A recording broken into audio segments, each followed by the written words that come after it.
haatanna dhegeystayaal kusoo dhawaada barnaamijkii faaqidaada toddobaadka waxaa magaalada muqdisho noogu soo diyaarisay wariyahayaga Zaynab Abuukar Maxamed.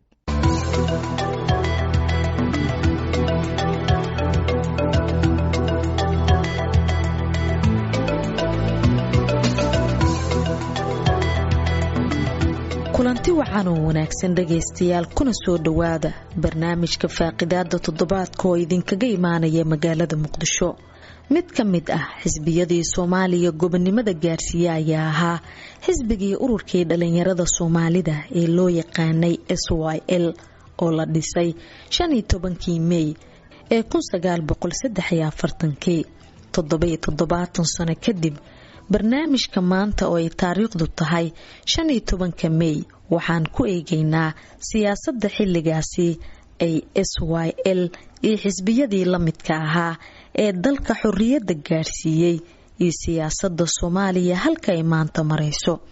waxaa barnaamijka igala qayb galaya Abwaan Cabdisalaan Axmed Gabayre oo wax ka qoray taariikhda halgankii leegada iyo marxaladihii ka dambeeyay. Dr. Xasan Nuur Diinle oo ah bara jaamacadeed kana mid ah dadka u dhaqdhaqaaqa arrimaha dhalinyarada. Abshiro Axmed Maalin oo ka tirsan ururka haweenka qaranka Soomaaliya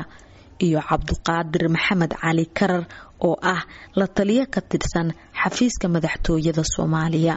aan soo dhaweeyo marka hore martida barnaamijka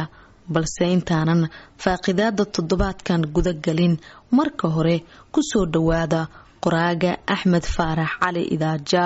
oo warbixin kooban nooga diyaariyay taariikhda xisbigii SYL. mahadsanid Zaynab. haddaan u horraysiiyo duruufihii ay SYL dhexdooda ku abuurantay sanadihii hore ee dagaalkii labaad ee dunida, giddi dhulka Soomaalida ee geeska Afrika wuxuu u gacan galay Ingiriiska marka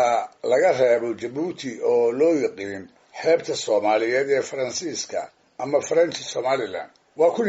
1941 Afrikada Bari markii ciidamadii Talyaaniga lagu jabiyay, dabadeedna la dhisay maamul gumaysi loo bixiyay British Military Administration oo laga wado maamul askareedka Ingiriiska, kaasoo dhammaan Soomaalida la hoos keenay. iyadoo ay weli colaadaasi aroosan tahay ayaa waxaa baraarugay ummadihii la haystay Hindiya ilaa Masar, galbeedka ilaa Afrikada Bari. dadyowgii muddada dheer la gumaysanayay ayaa gilgishay. Soomaaliduna waxay ka mid ahayd quruumihii ugu horreeyey ee inta dareenkaasi ku dhex fiday haddiiba wax ku qabsaday.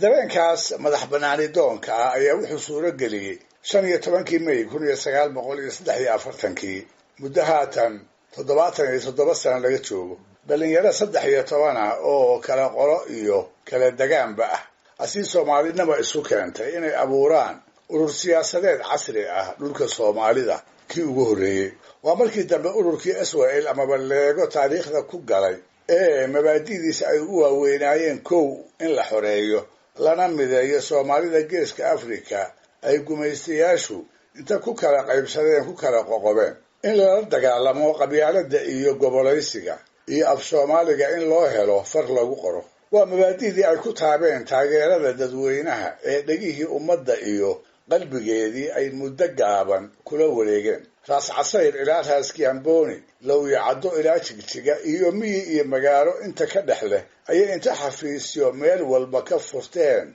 ummadii fadhiga ka kiciyeen. halkudhegna waxay ka dhigteen erayo la isku aaminay oo ahaa kani waa ugaas, kani waa addoon, waa inaan ilowna, iyo Soomaaliyay toosoo isku tiirsada oo hadba kiina taag daran taageera weligiin. halgankii leegadu wax fudud ma ahayn. dil iyo xarig, jirdil iyo dibindaabyo oo idil ayaa laga mutay. iska hor imaad hubaysan ayaa maalmo badan wuxuu ka dhex qarxay taageerayaashii xisbiga oo ka koobnaa bulshada inta ugu tirada badan iyo Talyaani doonaya in dalku mar kale uu u gacan galo. yaa iloobi kara goobihii gumaysiga iyo diltiradii Soomaalidu ay fooda isku dareen ee dhiigga badani ku daatay. goobtii dhagaxtuur ee dhacday 11 Janaayo 48, tii ha noolaato ee dhacday 5 Oktoobar 49, tii Kismaayo ee dhacday Agoosto 1952. yaa iloobi kara hablihii leegada ee naf iyo maal goor allaba ragga la garab taagnaa dumarkii aan la-aantood waxba xisbiga u hirgaleen yaa iloobi kara xaawo cismaan xaawo taako raaxo ayaan leh xaliimo qararac xaawo jibriil xaliimo godane timiro cukaash runtii dhacdooyin xanuun badan ayaa xisbiga iyo taageerayaashiisa soo maray waxayse kaga gudbeen nafhur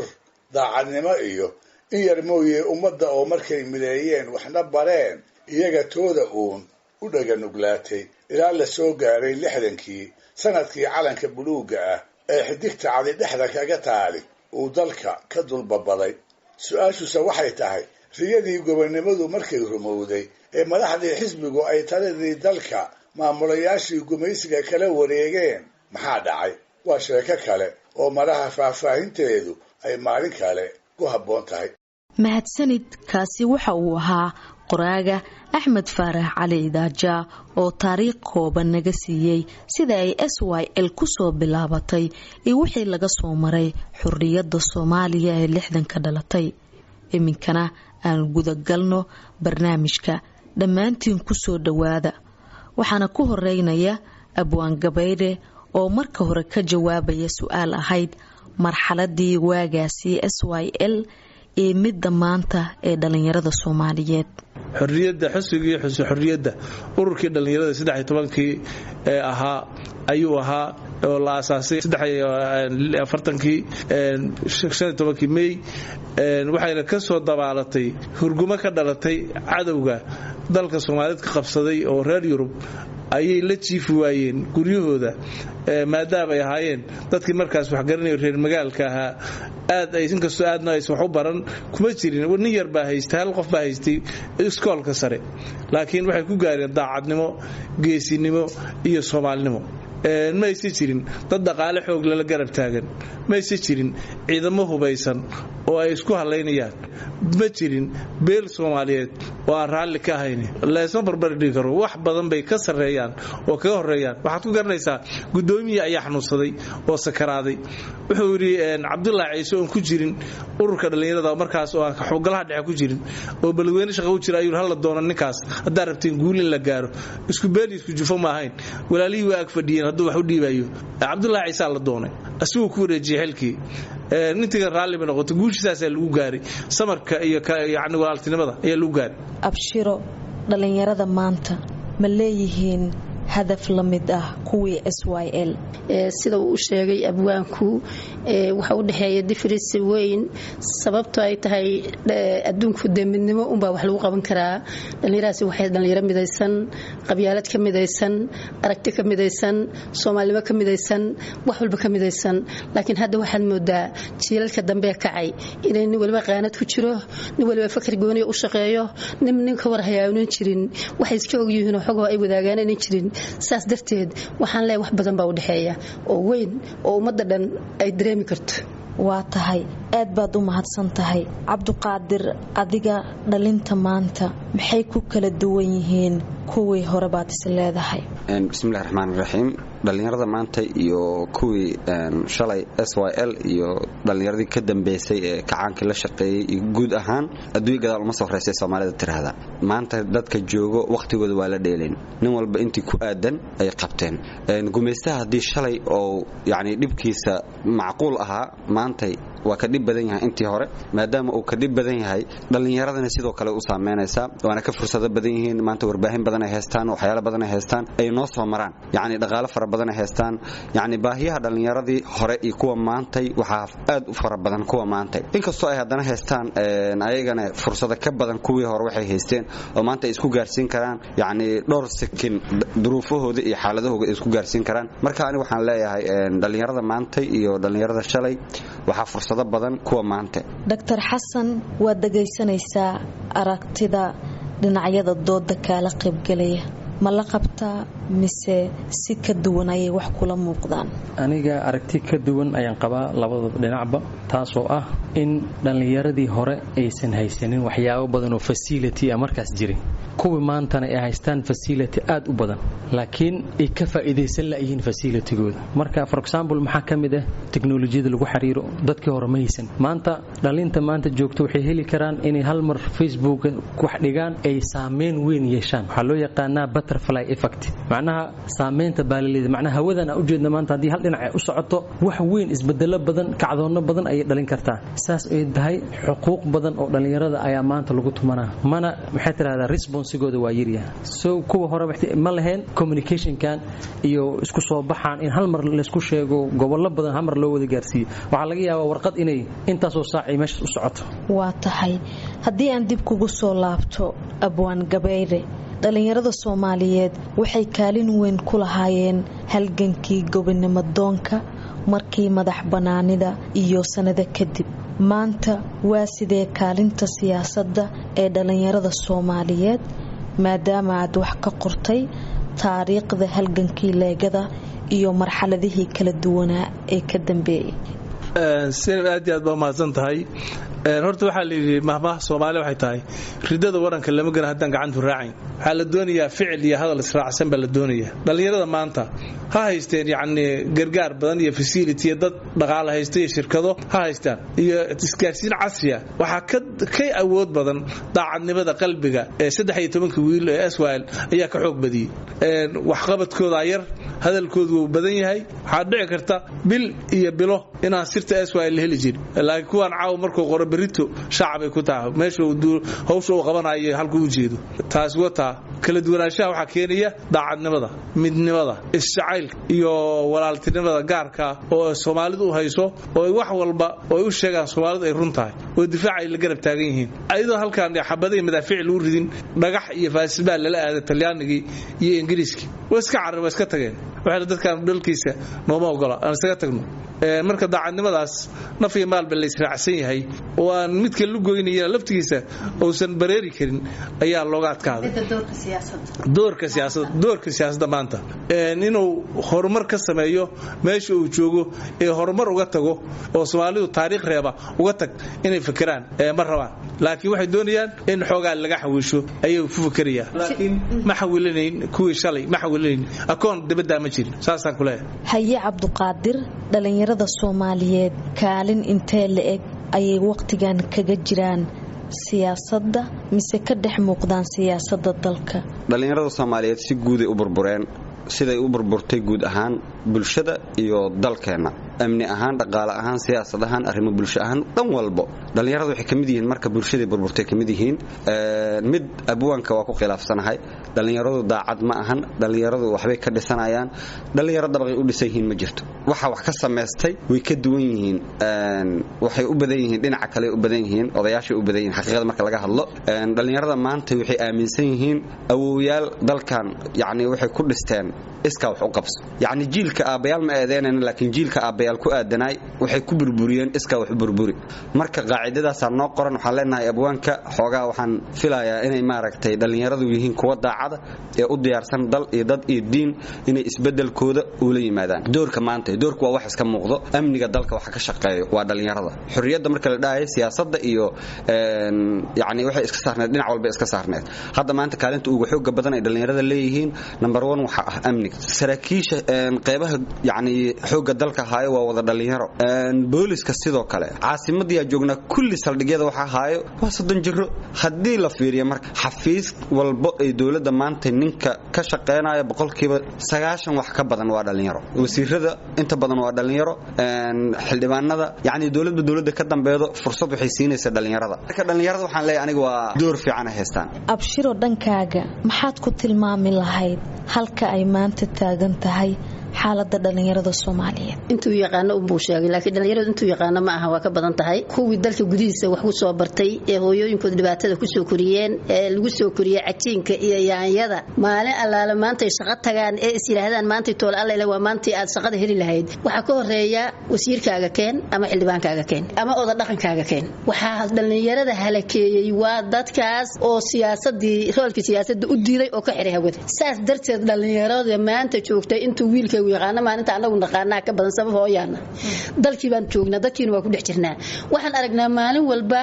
intaas oo dhalinyaro oo fikirayso madaxa gacanta ku haysa oo tiri dawladan ugu han weyneen u jecleen waaye haddana waxaa laygu xujiyay oda dhaqan ama wasiir waxaan ahay nin maskiin oo hooyadis agoonnimo kusoo koriso dhibaato wax kusoo bartay meeshaan maanta islahaa maantaadii oo waa kaalintaadii ayaa qabiil laygu xujiyay haddana cidaan aad ma aqaano kulli qaarkood waa tahriibeen oo badda ku daateen naftooda haligaada geliyeen saas darteed waxaan qabaa dhalinyaradu intuu wiilkaygu yaqaano maahan inta ka badan ee tacadiyada iyo dhibaatadu haysato ayaa ka badan oo anagu arkayno waan aragnaa anaga dhalinyaro badan oo joogta saldhigyada haddana intaas cabashaa ka jirta waan ognahay inay ka buuxaan ciidamada qaranka haddana intaas cabashaa ka taagan waan ognahay wadankani meel dheerna waa u socdaa laakiin dhalinyaradu waxaan qabaa maanta toole inay habacsan tahay inta badan dhibaata haysata meelo badan bay qaanado badan ay kala galeen siyaasaday ku kala jiraan haddana roolkoodii waxaysan ba ka heli karin ninkan siyaasiga iyo oda dhaqanka haye Dr. Xasan doorka dhalinyarada ee siyaasadda maanta maxay kula muuqataa guud ahaan dawladihii dalka soo maray iyo tan haatan jirta Zainab Abuukar aad ay u mahadsan tahay xilliga hore ama dadkii SYL waxaan ku haynay door loo yaqaano nafti hornimo in qof naftiisa uu huro maalkiisa huro aqligiisa huro maskaxdiisa huro ay isku imaadaan ay team noqdaan laakiin maanta walaalkay soo sheegay Abdul Qaadir xafiisyadii madaxdii baarlamaankii wixii way ku jiraan laakiin waxaa maqan in doorkii nafurnimada ahayd oo in qofkii maalkiisa uu wax galsho ligiisa uu galsho wax walba uu galsho wa bil aksi waxyaabo aan aragna waxa kamid ah oo ilaa hadda oo research aan ku haayo marka qofkii dhalinyarada ahaa loo dhiibo meel public ah waxyaabaha aqliga aan keenin uu leeyahay war meeshan 6 bilooda joogaysa ama sanada joogaysa xoolahan raaf oo bil aksi meelaha private kana wax uu taaban kara qofkii male marka meesha waxa ka baxay in qofkii isxilqaamo naftiisa uu huro aqligiisa maalkiisa meesha wuxuu u haystaa maanta marka loo dhiibo in ay tahay meel raxan oo wax la iska cunaayo inay tahay marka aniga waxa maqan in qofkii isxilqaamo maskaxdiisa wixiisa uu dadku ugu faa'iideeyo dhalinyarada uu abaabulo markii ka hor uusan siyaasadda dhalinyarada qofka uu soo galin dadku uu abaabula shirar uu qabana wax buu sameeyna laakiin markuu soo galo doorkaas ma ciyaaraan dhalinyarada dhaliceen tiro badan ay meesha kala kulmaan inta hadda wasiirada naqatay inta xildhibaano naqatay kulli dhalinyaro waa laakiin kama faa'iideysan abwaan Cabdisalaan Axmed Gabayr maxaa keenaya bay kula tahay in iyagoo haysta intaas fursadood dhalinyaradu inaanay ka faa'iideysan bismillaah Zainab aad iyo aad mahadsan tahay horta mid iyada laguma adeeg karo qofka waxa uu cun lama leh uu soo shaqatay qofka waxba cunaya laakiin waxa la doonayaa wax qarrimeen amniga sugo waa runtiis ciidamada loo badiyay afarta ciidan ba dhalinyaro laga dhigay amnigiina ilaa hadda guryaha iyaga ayaa dhagaxyo ku wareegsan yihiin waxa keenaya guriga wax looga cabsanaya gudihiisa dhagax looga wareejiyay waa wiil yar bastoolada iyo bombada taala aqalkiisa iyo cadawga u soo dhiibay inuu garto qarankiisa wax la qabsado waa laga laayahay waxa laga laayahay inuu wada qarannimo oo weyn oo heybad la qaado waxa laga kari laayahay wadadii qabiilka iyo odaga wiilka midkii kala qaybtii ka hartay in odaga iyo loo diray xildhibaanka waxa keentay xal iyo xaq baa lidhi xal bay noqotay dawladdu inay u dirto tiraado ballikaan wax sax ah hanaga keeno qofkaan ma lahuba oo kadib markii laga saacadowga oo soo gal calooshayada aqalka inuu ku jiro liinayada cadowgan annaga difaaca ku jira maanta magaalooyinka iyo tuulooyinka yagii wuxuu ooli jiray Kismaayo beled xaawo doolow wajaale dal gurniya feerfeer dhulkaas naga xuduudda dheer Itoobiya ee naga dhaxaysa Kenya ayaa ciidankaygu joogi jiray kuwa kalena ilmaha iyo haweenka kala celi jireen ragna sirta uu ururin jiray ragna xabsiyada iyo hawlaheesiga garsoorka ayuu taagnaa maanta inta ayagoo ahaa ayaa maanta waxa laga laayay in amnigi sugaan gurigii baa laga saari laayahay waa la soo shaqo tagi laayahay dhalinyarada maanta jirta waa kuwa sumaysan doorkooda ma ciyaarin male arday aan macallin lahayn weeye oo odayaashii baa shaqadii laga saaray dhalinyaradii waxa la yiri ilma aan aqoonin qaran iyo meel ka soo maraan toona ha hogaamiyeen baa la yiri waxa la wixii odayaan waxa la banaanka taga hadda aragto waxa oday darbiga fadhiyo oo maamul yaqaan oo aad yaabaysa madaxaasa ku xarunaya dhalinyaro ma jirto dareenkooda ma kaxsana ma fahamsana maanta meel wax ka jiraan wad dhageysanaysa Cabduqaadir abwaan Gabayri waxa uu leeyahay dhalinyarada doorkii looga baahnaa siyaasadda dalka ma haystaan marka la eego caqabadaha ku horgudboon adiga taam ku muuqata horta odayaashu waxay aaminsan yihiin inaysan weli shaqada ka fariisan asagoo 100 jiro inuu weli dhibka nagu sii hayo oo rabo xilligan oo la joogo waa xilli adduunyada dhan ee dhalinyaro la wareegtay shaqada adduunyada ka socoto waa shaqo dhalinyaro xilligan waa xilli loo baahan yahay in laga faa'iideysto yani Soomaalidu waxay tiraahdaa madax madooba maan ku hire maantay aqliga shaqeynaayo aqoonta shaqeynayso tiknoolajiyada shaqeynayso wuxuu dhan waa wada dhalinyaro xitaa tiknoolajiyada dhalinyaro yani maanta tab lagu ma shaqeynayo wax lagu shaqeynayo waa computer iyo wax hadda cusub rabad iyo wax lamida waa yani waaqica maanta waxa la socon karo waa dhalinyaro feershinkii odayaasha xilligan waa laga tagay horta dawladihii ka horeeyay waxa dib noo dhigaa waxa ahayd shaqada shaqay waa yeel waqtigan waa waqti dhalinyaro horta midaas isku khilaafsaneed mid kale waxaan leeyahay wiilasha duurka ku jiro ee amniga laga sugi laayay odayaal duurka ku haay dawladda markay imaaday automatic waxay shaqaaleysiisay hal mar kun dhalinyaro ee gobolka Banaadir ka shaqaaleysiisay dhibaato walba ka qabsato dawladda culays fara badan ka aragto dawladda ka horeyso fursad way siinaysaa tan labaad anaga maanta waxa aaminsanahay dhalinyarada maanta joogto waqtigoodu waa cayaareen laakiin shacabka ee SYL haysteen ma haystaan cid dhiirigelin jirta ma haystaan xilligaas Soomaalida isma wada furneen waxa arkaysa odawaayeel inta soo fadhiisto Facebook la soo geliyo waxa arkaysa asagoo quracay qasaxi baabaay tiitin ka hadlay yani maanta waxaan ka hadlaynaa waxay tahay fursadda dhalinyarada ee heesato waxa ku ciyaaraya 100% odayaal waay fursadda shalay waxa tir Cabdiqaadir mid lamid dhalinyaradu maanta ma haystaan maxay ku waayeen dawladda hadday meesha ka baxday lama barbaarin dhalinyaradii yani wadaniyad lagu ma korin 30 sano maanta ninka jiro wuxuu burbursan yahay 30 ka sano burbursan yahay xooga maanta la rabo in laga faa'iideystane waa xoog u baahnay dawladnimada shalay iyo barbaarinta inta aanay abshiro u gudbin abwaan gabayre ayaa doonaya inuu wax ku daro oo ka jawaabo hadalka Cabdiqaadir waxaan jeclaa walaalka Cabdiqaadir wuxuu yiri odayaashu waa macallinkii ama teeb wax ku soo qoreen ama telegas ku soo qoreen ama ma haystaan chiefar ma yaqaaniin sir ma leh telegas ku xulahay iyo teebku sir buu lahaa iyo ako iyo lambar warqadan waxba lagu bedeli karin laakiin waa bahal qaa'in oo tuuga caalamka oo dhan laga soo doortay oo aad leedahay intaas soo qof ka saar liiska intaasna ku dar sidaas awoodeed lama mahadin baan ku leeyahay sirtu banaanka taala sirgaalka wuxuu leeyahay caawa degmada Boondheer ayaan weerarayaa uu leeyahay waxa laga maqlayaa cadawgiisa maqlaya ma aha sargaal yaqaan hogaamin ma aha macallinkiisa waa laga tagay wuxuu yiri odayaashu waa cadow haduu odaygu cadow yahay wiilku waa caas laakiin waxa ka fiican ka madluuc kale qaadano oo wacyi gelino dhalinyaradeena qaldan in la wacyi geliyo oo miis la isugu keeno oo macallinku hadlo oo ardaygu hadlo oo la sugaa xalku hadlo waxaan siinayaa Abshir Axmed Maalin waxaad moodaa tacadiyo badan oo dhalinyarada ku dhacaysa in badan inay jiraan haday noqon lahayd dhaqan soo jireena oo dhinaca odayaasha ah iyo haday noqon lahayd rag siyaasadda u fadhiya maxay la wixii qabiilada laga dhigay dhibaatada ugu weyn horta 4.5 way oo dhalinyarada ku dhacday iyo wadankii oo wadan dagaal ka soo baxay oo dagaal ku jiray ah dhalinyaradu inta hadda wiilkan noo sheegay maxay baarlamaanka ku jirta ama maxay amniga sugaysa ama maxay garsoorka ku jirta ma aha waa ka badan yihiin kumanaan kun oo dhalinyaraha banaanka joogta oo jaaniskaasi fursadaas aan helin haddana dalka xaquuq ku leh oo wax soo bartay dadka waliba burburka wax ku soo bartay ayaa wadanka jooga oo raba inay ka faa'iideystaan jaanisyada socda waxay ka faa'iideysan waayeen 4.5 iyo oda dhaqameed iyo ayadoon dhalinyarada rool baloo hayna dad fiirso isleedahay dhalinyarada rool baloo maayo dhaqanku horta waa caqabada koobaad waan gabayre dhaqanku waa caqabada koobaad waa jirtaa dhalinyaro dalka cadow u soo abaabulay ee shabaab la yiraahdo dalka laga difaaciyo hadii ay midaysnaan lahaayeen oo dhalinyarada Soomaaliyeed maanta ay midaysnaan lahaayeen daqiiqad baa dalka laga saari lahaa waxaan aaminsanahay dalkeena xuduudda la xoreyn karaa haye Dr. Xasan hadii aan hadalka ku siiyo Zainab aad ay u mahadsan tahay warbixin 2018 dabayaaqadeeda la soo saaray jirtay oo ahayd in fursadaha dhalinyarada maanta ay haystaan xagga siyaasadda ay kor u kacayso marka laga soo bilaabay 2010 hadaan for example u soo qaadano jaamacadaha dalkan ka wada baxnay 2008 2006 2010 waxa waaye qof dhalinyaro siyaasad ku fikiray xataa ma jirin laakiin maanta waxa waaye kulli waxay ku soo hanqaan taagayaan inay siyaasadda member ka noqdaan marka isbedel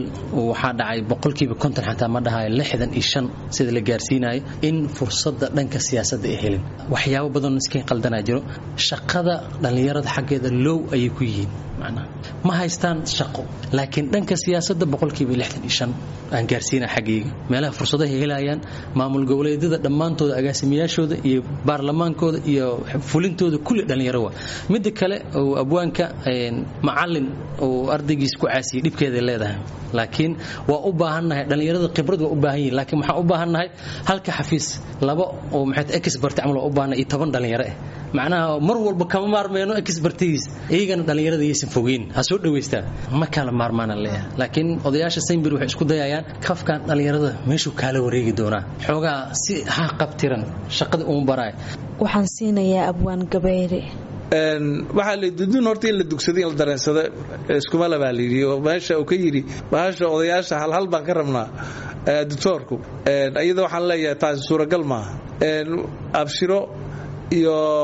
Cabdulqaadir iyo macallin kulligood ayagoo mahadsan waxaan jeclahay mar hadii asagoo alif jooga le albaqara ka sobce leeyahay dhalinyaradii oo leeyahay maamul gobol hebel waagi hore intuu seexday ayaa waxa markii soo toosay soo dhaawaca ku dhigay waxa la gobol hebel baa ku gobol ku xigay waxa la beledweyna ku dhigay kii kale waxa leeyahay waxa ku dhigay Jowhar kii kale waxa leeyahay Banaadir baa ku dhigay in walba dhaawaciisu dhaya goboladii la kala aadin dhaawacay ahaayeen dhibkii iyo qabyaaladii gobolay sii noqotay way sii xoogowday siyaasadda maanta wiil yar oo liidi gobol heel baad madax u tahay agaasimaad ka tahay wasiir baad ka tahay inuu Soomaali noqonin oo siyaasadeyn waxa la reerku markuu marti soo iri karo yaa marti la soo iri kara neef la qaybsaday oo ninba saami qaatay cidna xoolo ka heli mayso xogaa ninka duu shaqala yahay iyo waaba kuwa aan dhibaatada ku jirin waxa nooga daa midka shaqada la oo shaqada u baahan midka dagaalka iyo dhibaatada wada ma jiraan maanta dhalinyaro hadaf iyo arin isu keeni karta oo Soomaalida waxa la ka hadli kara ma jiraan beelbeel iyo kala qoqob iyo dhibaato mooyaane kama hadli karaan dad badan baa qaba in kaalinta dhalinyarada looga baahnaa siyaasadda in aysan ciyaarin xilligan mararka qaarkood ay ugu wacan tahay isku xirnaan la'aan iyo in dhalinyarada aysan lahayn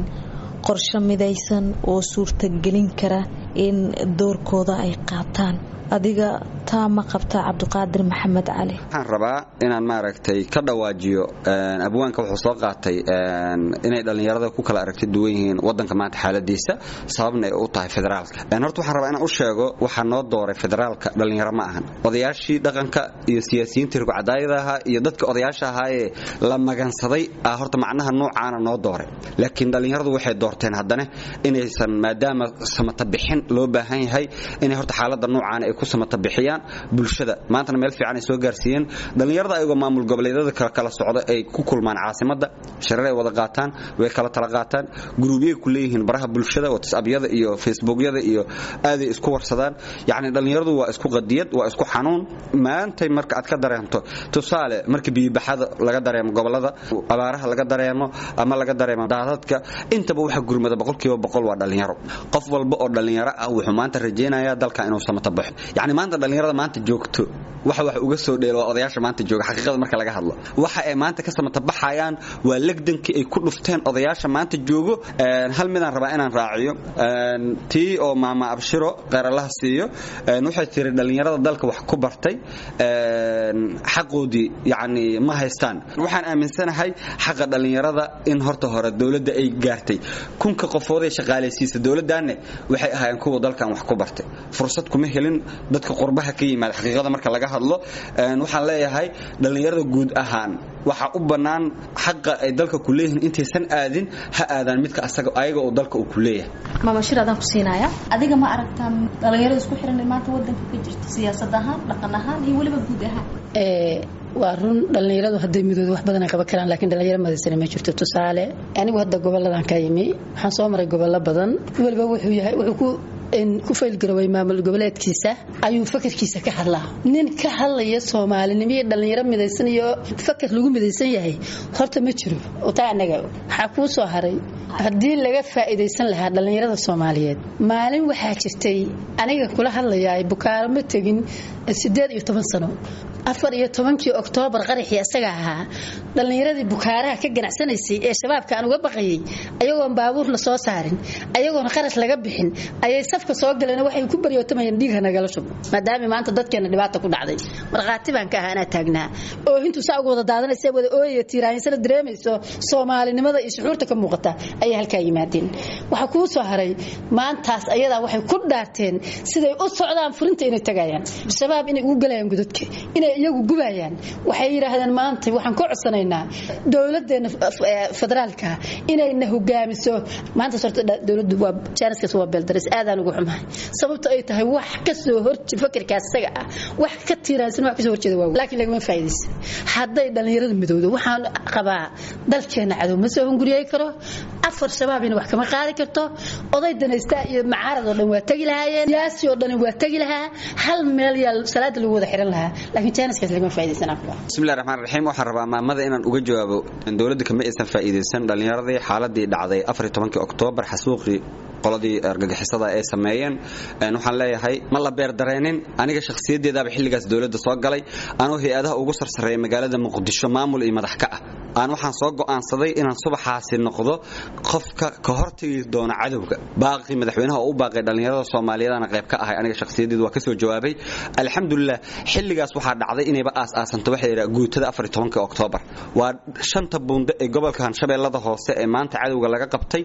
dhalinyarada qabtay magaalada marka qabtay jannaala maanta qabanay waa dhalinyarada aqoon-yahanada gobolka Banaadir iyo gobolada dalka isaga yimaaday marka waxaan leeyahay dawladdu way ka faa'iideysatay yaani maalintaasi waxay ahayd maalin ay wada dareemeen bulshada Soomaaliyeed madaxweynahana kaalintiisa uu ka qaatay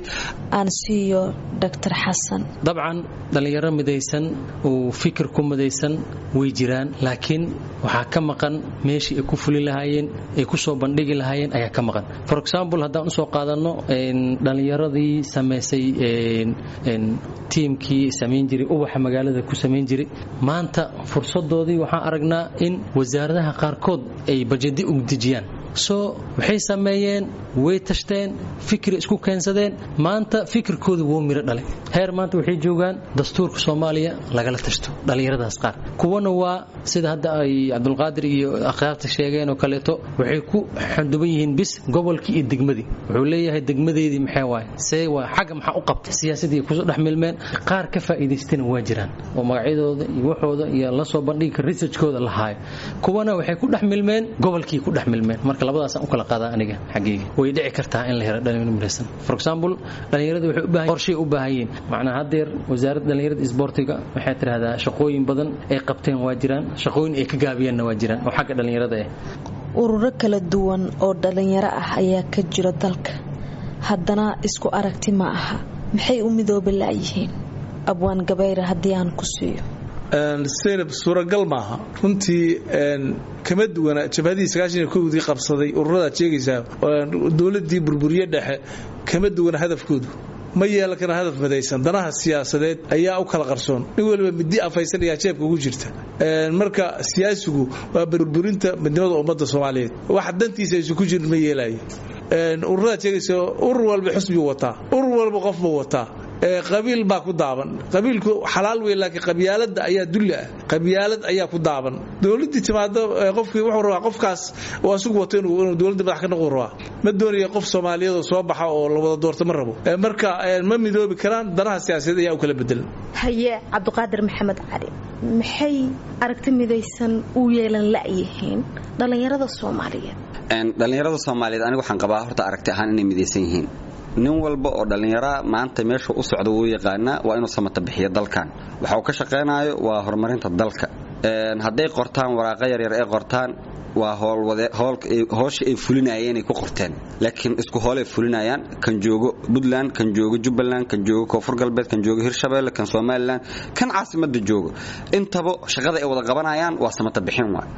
dalka inay horumariyaan wax ku midoobo qol waa ka badan yihiin dhalinyarada Soomaaliyeed nin walbana dhinaciisa u dadaala oo qaadis iyo jiidis waa isla gurigeen hal meel u wada wadaan dhalinyarada Soomaaliyeed guud ahaan saasan leeyahay waa wada midaysan dhalinyarada aragti ahaan Abshir Ahmed Maalin dhalinyarada waxa kala qoqobay siyaasadda hadda jirta nin walba siyaasad buu ku midaysan yahay hadday maamul goboleedkaas fikirkiisa uu qabaa ninka siyaasiga asaga madaxda waa fikirkiisa uu qabaa qaar baa ku jira ururo mucaaradahood maxay tin aan ognahay marka dhalinyaro fikir ku midaysan ma jirto ururka dhalinyarada qaranka xitaa ayaga kuma midaysna waa ogsoon anaga nin walba gobol buu joogaa nin walba meel buu joogaa nin walba qaanad buu ku jiraa markaan dhalinyaro midaysan oo maanta meel ku sheego kulli absiraanay ma ogi Dr. Xasan ururo kala duwan baa ka jira gudaha wadanka ma qabteen shaqadii looga baahnaa ee laga filiyay dabcan shaqadii looga baahnaa maysan qabanin sababaha ugu weyn oo lala qaban laayahay in intaasoo urur uu jiro wasaarad dhalinyaro ay jirto meeshii lagu midoobi lahaa waxaa ururka qaranka Soomaaliyeed for example ururka dhalinyarada qaranka waxaaba naga fiican isleenahayba ururka haweenka oo xoogaa isaga xafiisi iyo shaqooyinkiisa wataba laakiin ururka dhalinyarada qaranka waxa waaye waxaan ku tilmaami lahaa qof walba maxay tiraahdaa koombadiisu wataa in wax ku qaato ku cuno raba so waa problemka ugu weyn meesha uu ka jiro laakiin already hadii uu ururkaas uu strong ahaan lahaa wuu hooshooda qaban lahayn laakiin urur dhalinyaro saas u adag oo doorasho galo 4 sanaba mar galo ma muuqato waxa waaye arinkaas waa arin oo maxay tiraahdaa problemkiisa leh hadii wax aan laga qabanin keeni doono burbur gabagabada doodan isla soo gaarnay dhamaantiin caqabadahaad ka dhawaajiseen sidee looga gudbi karaa si dhalinyaradu ay u gaaraan yoolka ay higsanayaan mustaqbalka abwaan gabayre Soomaalida dhibaatada gaartay maanta mid dhow maaha waxa loo gudbi karaa inaan Soomaalnimo soo jeesano inaan midnimo soo jeesto dhalinyarada aan sheegnay ay ayagoo midaysan oo hadaf ku midaysan oo aan oday iyo siyaasi dana gaar leh aan daba joogin inay wax doortaan doorashada soo socota oo aysan u noqonin kuwa weel lagu shubtay oo lagu xareysay qol cadow oo ku xareysay aysan noqonin qolkaasna berito waraaba oo ku cuno aysan noqonin han noqdeen kuwa hadaf oo wax doorta ee iskana diida wax kastoo burburinta Soomaalida iyo baabiinta midnimada ka hor imaanaya marka waxaan leeyahay dhalinyaro daayirteena noo joogta hadaad gudcurmoodidama dayaxu waa 15 dareenkuna waa fogyahay sidaas ayaan idin leeyahay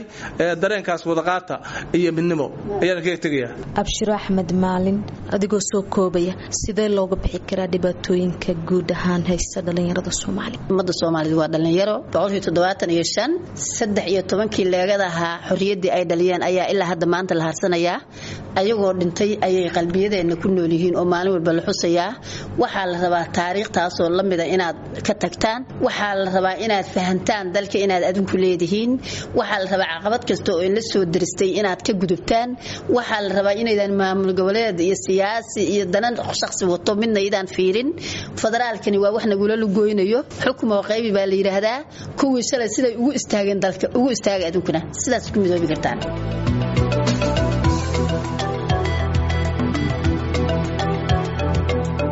barnaamijkii faaqidaada toddobaadka waa naga intaas waxa ay gala qayb galay abwaan Cabdisalaan Axmed Gabayre oo wax ka qoray taariikhdii ururkii SYL ee marxaladihii ka dambeeyay Dr. Xasan Nuur Diinle oo ah bara jaamacadeed kana mid ah dadka u dhaqdhaqaaqa arrimaha dhalinyarada